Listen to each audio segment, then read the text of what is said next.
Now let's talk really specifically about blended learning.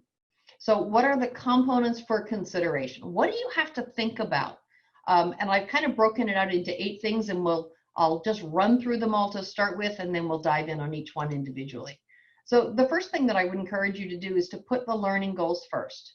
It is not so much about, I have this lesson, how can I make it virtual, or how can I do it asynchronously? You need to start with, what is it I'm trying to accomplish in this lesson? That is so much more important than trying to fix a particular activity to your current setting. So if you're trying to increase students' understanding of systems of equations, let's say, and you're faced with an activity that is going to be really hard to do in your setting, fine. Change the activity, make it something that works in your setting that accomplishes that goal. We want to prioritize live time. If you are going to have limited live time with your students, be it in person or virtual, then you have to make sure you're using that time to its absolute best purposes. And we'll talk about what that means. We need to think about engaging students. I used to lament if they didn't come to my classroom, I couldn't teach them, right? And now, so if they don't engage with us, whether it's in the classroom or virtually, it's very hard to give them the learning opportunity that we hope that they have. And then it takes a shift in mindset for learning at home. And we'll talk a bit about what that has to look like. Serena talked to you about ongoing formative assessment. That's a big piece of what you're going to do for your blended learning environment. And to prioritize live time, we're really going to strategize our asynchronous time, the time when students are working independently. Jen talked to you this morning about a few good tools that you can use. There's lots of them out there, but we're going to talk a little bit about what a few good tools means, and also what kind of tech support students might need. So those are the big ideas that I want you to think about as you consider what your learning format's going to be like as we open schools. So let's dive in a little. So putting the learning goals first. We have the Common Core content standards. Those are identified in your lesson materials, the things that you're trying to accomplish. Also your social and emotional learning. We've talked about how important that is for students, particularly this year. And then the standards for mathematical practice. Those 3 pieces are really what your learning goals are about. You need to think about, what are you trying to accomplish in each lesson or topic or even module? And then how do you define your success criteria for that? So what are you going to do to allow students to succeed in the things that you're trying to accomplish? So that's really where you need to start thinking about your blended or distance learning. And then prioritizing live time. So the big thing about the live time is it needs to be learning together. In getting started, you're going to create a culture for learning and support, and you need to make sure that every opportunity you have to work with students in a live fashion is going to support that culture. You have to keep pushing it forward, because it's very easy for students to drift away. Make your activities about collaboration. Your live time is not about whole group large instruction. It's about working together, developing learning together, and supporting each other. It's about having conversation, and it should be centered around students.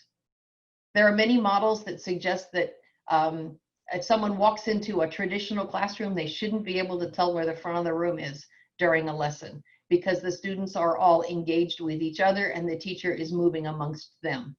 That may look a little different with social distancing and so forth, but we still want to make sure that the learning is centered around the students, not about someone talking at them.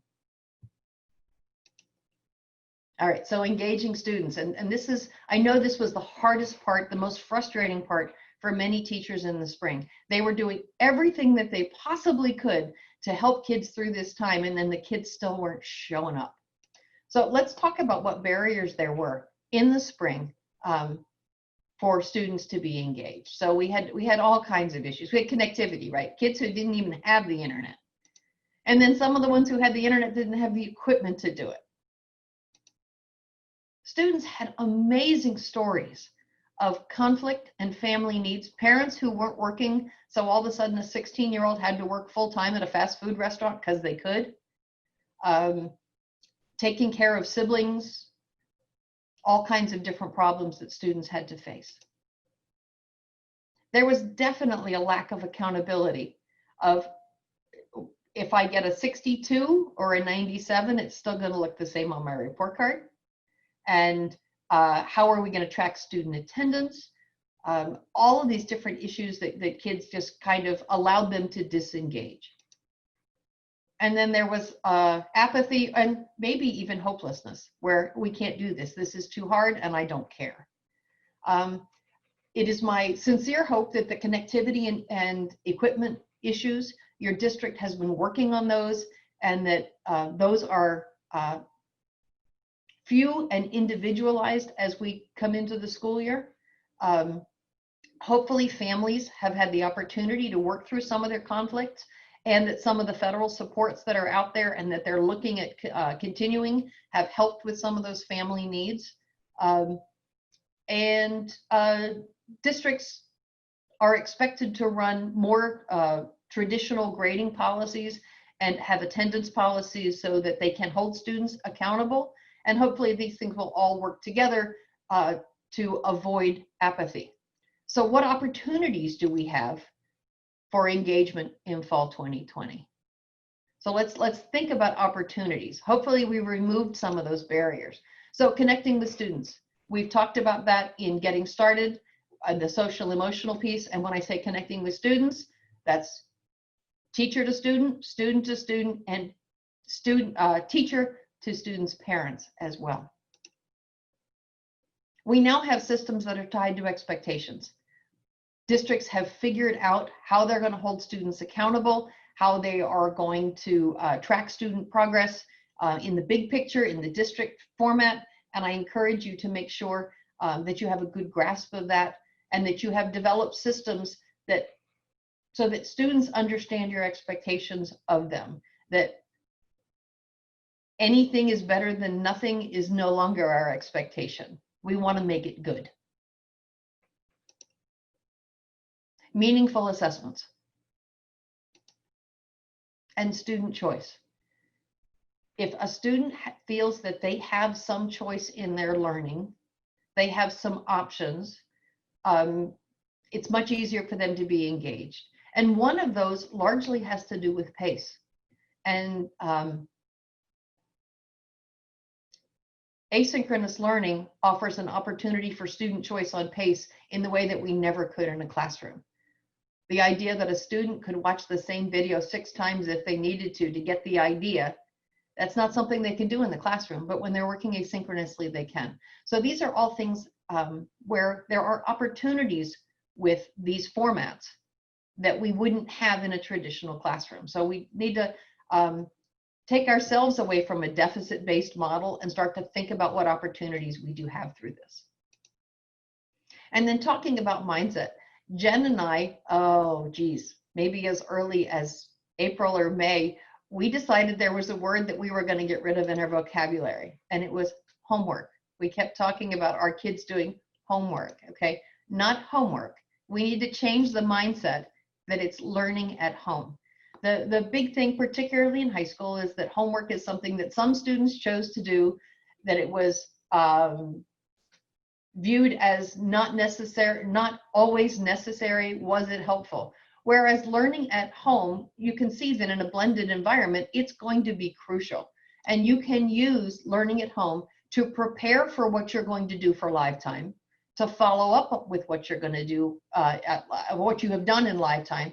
It can be self-paced. It can encourage students to make connections between what they have done and what they are learning. And again, that's student choice about what format or method that they use. So learning at home offers these opportunities, and we need to start the school year off with a new mindset that what we do in class, whether class is Zoom or in the building, is really, really important, but so is what you do before and after. So changing student mindset is going to be a huge piece of this. Okay, so that's the first four big chunks that I want you to think about, or I would encourage you to think about and work through.